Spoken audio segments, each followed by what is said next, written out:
So I guess for update 24.4.0 we're going to start with the melee overhaul, because that's what they've done here. They've made the switch between gun and melee at the switch of a button, no holstering required, meaning it's quicker, death from above, which really, that looks absolutely awesome. The elemental effects on it, it's just the visual side of Melee 2.0. More importantly is this, the ground pound. You can actually, once you get to height, kind of aim this just a little bit. You can see it moves forward as you're doing it in the new one, rather than the current one where you just go straight down.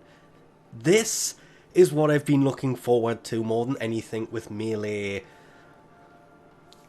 2.9.99999.9, whatever. It's not quite Melee 3.0 yet. All of the stats stay the same. This is all just purely visual. I was hoping for the lack of moving forward, but as you could see from the previous one, it still does this. But the ground pound here, this is why I put the login reward weapon away, because you throw a shield and I miss doing ground pound. So having the ability to aim that ground pound there, really looking forward to trying this out more. And see, there it is, update 24.4, buried debts. Now this is the best way I can put this, is there are fractures that have opened up in the plains, in Obvalis, kind of like the Plague Star event of the Plains.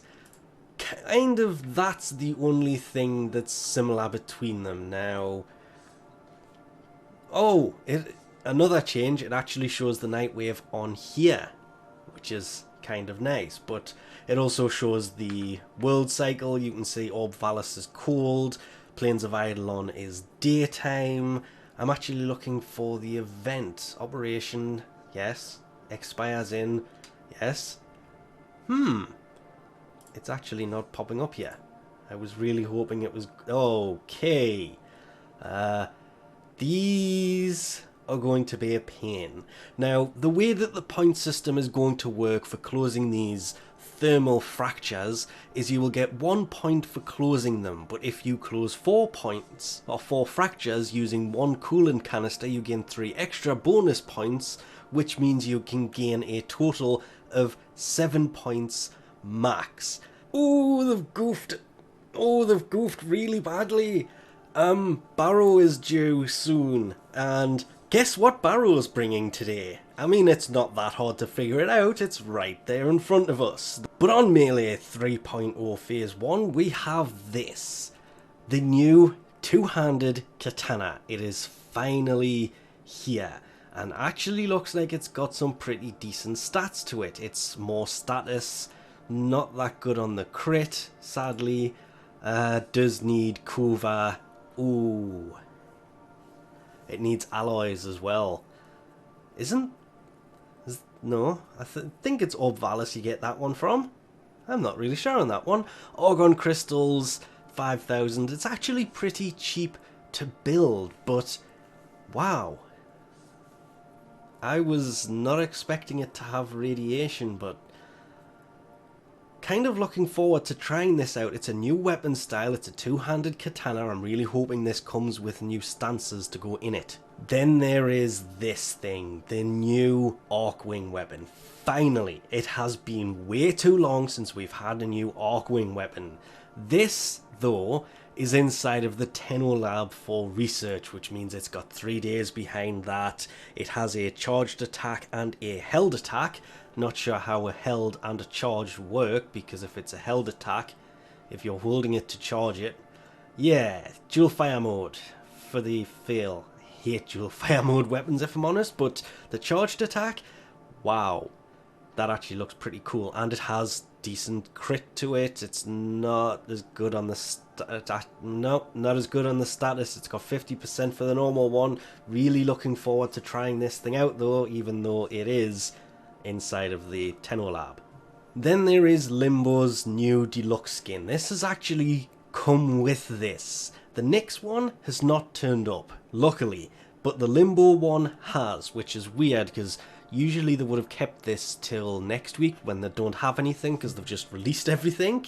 They would have kept it for then, but very Eidolon-ish on the leg. This is a very sentient looking frame. But if you want the playing cards for the throwing knives, I can't remember exactly which one offhand, you have to pick up the bundle, which honestly they look very sentient as well. This is a very sentient looking frame.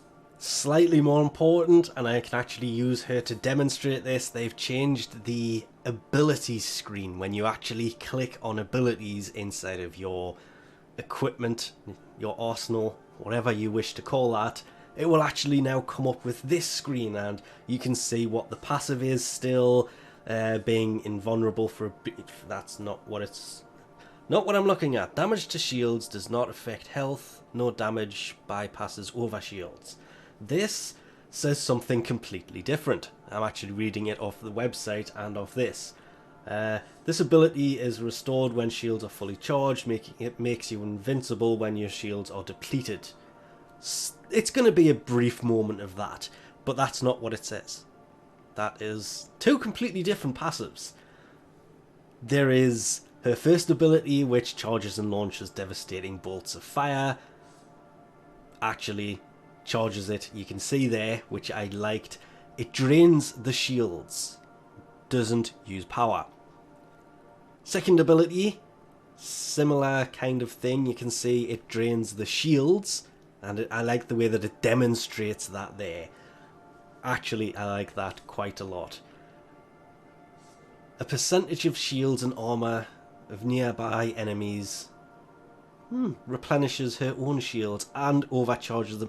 Oh, that's the leech. Yes, I should have looked at the name of it. Shield pillage. It sucks the shields off enemies, but you can see it in the video in use. It's cast, the shields come to her, and she now has over shields. Haven creates a shield kind of aura thing around allies. I'm just sorry, I'm just kind of looking at this video and thinking, that is a great demonstration of these things. It really is. Enemies that approach shielded allies will then take damage. That, again, if you look at it, it drains from shields, allies' shields, and enemies' shields, more so your own. And then there is her last ability where she basically levitates and levitates the enemies around her, and you can then go in and deal damage to them afterwards using her first ability, or drain their shields using the second ability, or use it to give allies shields using her third ability. Kind of blend really nice. Again, looks like it uses her shields to do this. But damn. I like the abilities for her, they all sound pretty good, but just the actual screen so you can see them in use as well looks really nice. And this isn't fair. The new special effects. This basically adds like a elemental trail for whatever the frame is.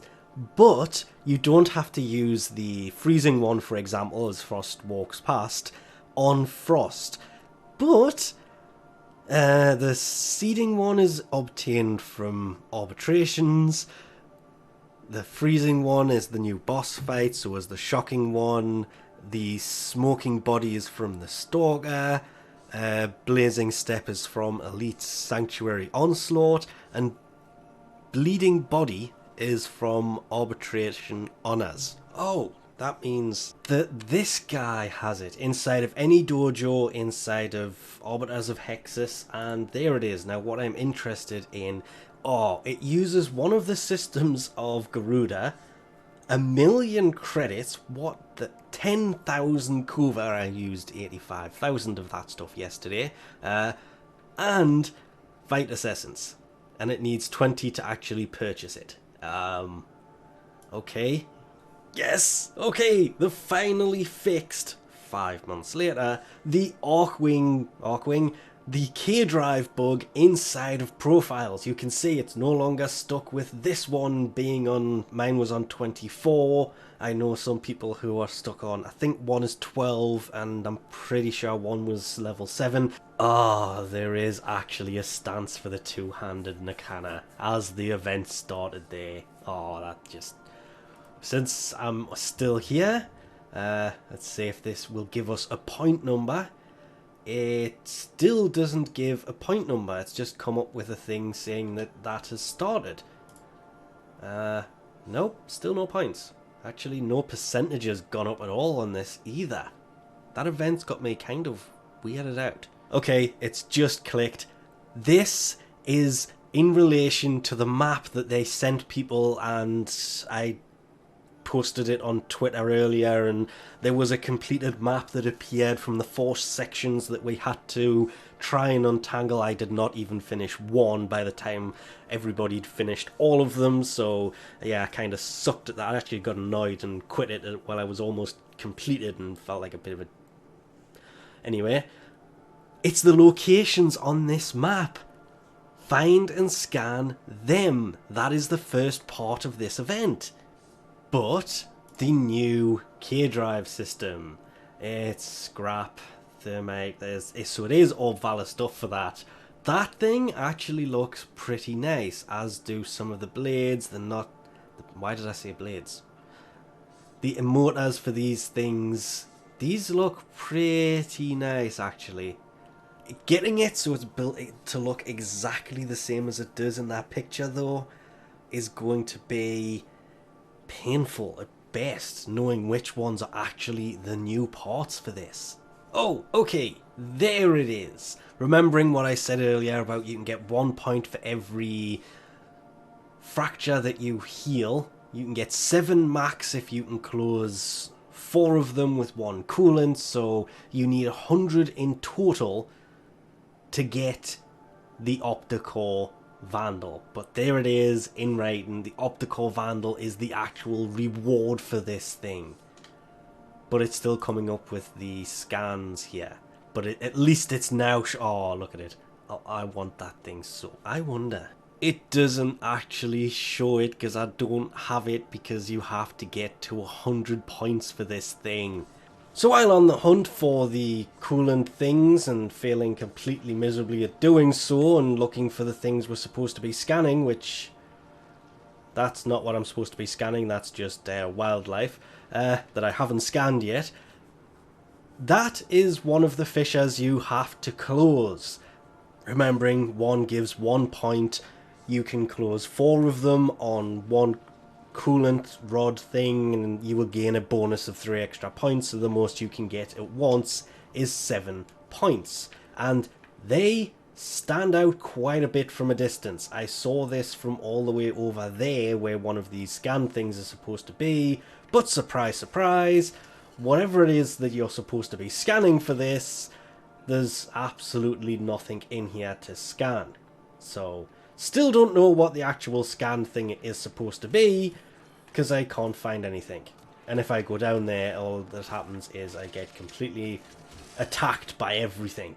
And it's actually getting quite annoying at this point, because this is about the 4th location I've been to from this map, and I have got and found absolutely nothing. But this video is getting really long now, and I haven't even started editing it, so we'll leave this off here for now. Thanks for watching, and I'll catch yous next time, as soon as I find out where Fortuna is. There it is.